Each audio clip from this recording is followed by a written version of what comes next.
কিয়ামতের মাঠে কিছু মানুষকে আল্লাহ পাক পিঁপড়ার আকৃতিতে উঠাবেন, কিছু মানুষকে আল্লাহ পাক কিয়ামতের মাঠে পিঁপড়ার মতো আকৃতিতে হাসর করাবেন। তারা কারা? যারা এই দুনিয়াতে অহংকার প্রদর্শন করত। এখন জানতে হবে তাহলে অহংকার কি। আপনার গায়ের জামাটা সুন্দর, জুতাটা সুন্দর, আপনার বাড়িটা সুন্দর, এর মানে আপনি অহংকারী, এটা প্রমাণ হলো না, এটা অহংকার নয়। নবী সাল্লাল্লাহু আলাইহি ওয়াসাল্লাম বলেছেন অহংকার হচ্ছে দুটো জিনিসের সমন্বয়। একটা হচ্ছে মানুষকে তুচ্ছ তাচ্ছিল্য করা এবং সত্যকে প্রত্যাখ্যান করা। বাতারুল হাক্কি ওয়া গামতুন নাস, মানুষকে তুচ্ছ তাচ্ছিল্য করা এবং সত্য মানে আল্লাহ পাকের বিধান যেটা সত্য এটাকে অস্বীকার করা, এটা হচ্ছে অহংকার। ইবলিসের জ্ঞান ছিল না? ইবলিস কি আবেদ ছিল কিনা? আবেদ বোঝেন কিনা? আবেদ মানে যে প্রচুর ইবাদত বন্দেগী করেছে আল্লাহ পাকের। ইবলিস কি আল্লাহর ইবাদত করে নাই?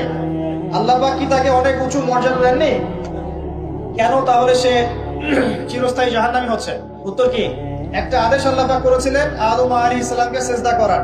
ওয়া ইয কুলনা লিল মালাইকাতি ইসজুদু লিআদম ফাসাজাদু ইল্লা ইবলিস। আল্লাহ পাক ফেরেশতা মণ্ডলী সবাইকে বলেছিলেন যে আদমের সামনে সিজদা করো, সম্মানের সিজদা করো। কেন সিজদা করতে হবে? কারণ আদম আলাইহিস সালামকে আল্লাহ পাক নিজ হাতে সৃষ্টি করেছেন এবং তাকে আল্লাহ পাক সমস্ত জ্ঞান শিক্ষা দিয়েছেন। জ্ঞানের কারণে আদম আলাইহিস সালাম এখানে সুপিরিয়র। আল্লাহ পাক ফেরেশতাদেরকে ডেকে বলছেন তোমরা আদমের সামনে সিজদা করো। ইবলিস কিন্তু ফেরেশতা নয়, সে কিন্তু জিন।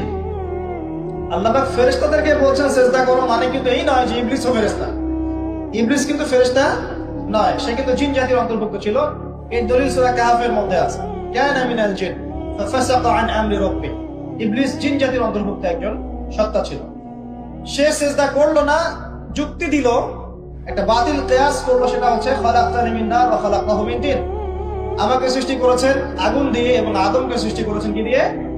মাটি দিয়ে। কেন আমি আদমকে সিজদা করব? মানে ইবলিস প্রমাণ করতে চাইলো যে আল্লাহর আদেশটা ভুল, আমি সঠিক। নাউযুবিল্লাহ।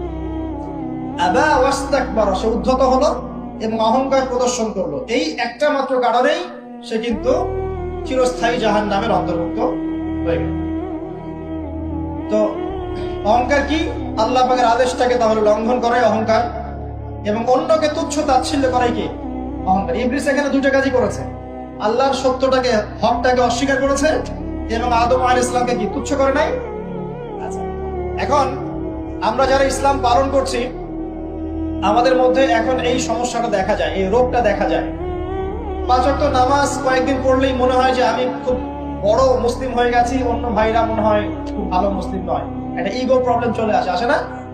কথাবার্তা চাল চলনে, একটু ডিগ্রি সার্টিফিকেট অর্জন করলে মনে হয় যে আমি অনেক কিছু করে ফেলেছি বা এমন কিছু